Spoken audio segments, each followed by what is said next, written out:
So you've decided you want to open a Roth IRA, or for some reason you just want to learn more about them. Either way, you're in good hands here at Jazz Wealth because we're in the business of managing investments, not charging for financial advice. That means the advice is free. So, with a Roth IRA, this is an investment vehicle that allows you to save for your retirement. By contributing after-tax dollars, that means you're paying the tax on the way in. Anything that you withdraw in retirement can be taken out tax-free. Now that includes any contributions and any growth that you may have. So the reason people do this is maybe they feel they'll be in a higher tax bracket during retirement, or just think taxes will be higher in the future. If you believe that, then a Roth IRA might be right for you. Now, as with anything that the government offers you, there's a catch. Actually, there's quite a few different rules, but don't worry, we'll keep it simple and we'll explain them in this video. The first thing you need to know is, are you even eligible to open a Roth IRA? So, in order to know if you're eligible, there are two things that determine this. Now, this means whether you can open a Roth IRA or even continue to contribute to an existing one. Now, those two things are, number one, your current year income, and number two, your tax filing status. First, you have to have earned income that you make from working. This could be from salary, hourly wages, or if you have a small business, maybe you made a profit in that. Now, if you have earned income, you need to make sure you don't have too much earned income. So there's a limit that the government sets for Roth IRA accounts.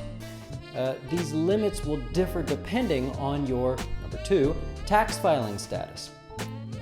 Before we continue though, we should note that the following information that I'm going to provide to you is for the 2016 tax year, and it's based on something called your Modified Adjusted Gross Income. I'm just going to call it MAGI.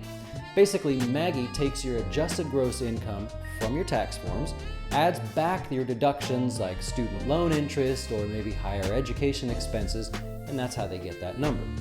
As always, you should consult with a legal tax professional before making any tax-related decisions. Good? Okay, so if you're single and you make less than $117,000, you can contribute up to $5,500 in your Roth IRA. If you're over the age of 50, you can contribute an additional $1,000. That'll bring your total to $6,500. Now, once you start making more than $117,000, your contribution amount slowly phases out until you get to $132,000, where you'll no longer be able to contribute at all. That's for single people. If you're married and filing jointly, you can also contribute to $5,500, $6,500 if you're over 50, as long as your overall MAGI doesn't go over $184,000.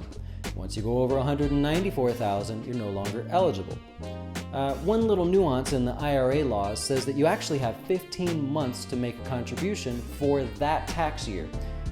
For instance, in 2016, you could make a contribution from January 1st, 2016, all the way to April 17th, 2017. All right, now here's 7 more things that you may not know about Roth IRAs. Number 1, if your earned income is less than your eligible contribution amount, your maximum contribution amount equals your income. In real words that we can all understand, it just means that if you have earned income of $3,000, then the most you can contribute to a Roth IRA is $3,000. If it's $2,000, then it's $2,000.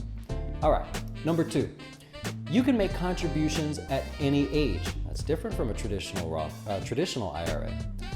Number 3, you are not required to make mandatory distributions from a Roth IRA. Remember, in a traditional IRA, you must withdraw the money at 70 and a half, where you should start withdrawing the money. Number 4, a non-working spouse can open a Roth IRA based on the working spouse's earnings.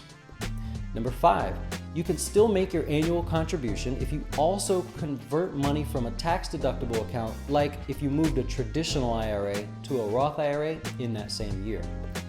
Number 6, you can contribute to a Roth IRA even if you participate in a retirement plan, such as a 401k, through your employer. And number 7, this is a big one. After contributing to the Roth IRA for 5 years, you can withdraw contributions without a penalty. Now, this is only the contributions and not the growth. The That's a big point. That's a huge difference between a Roth IRA and a traditional IRA. So there you have it.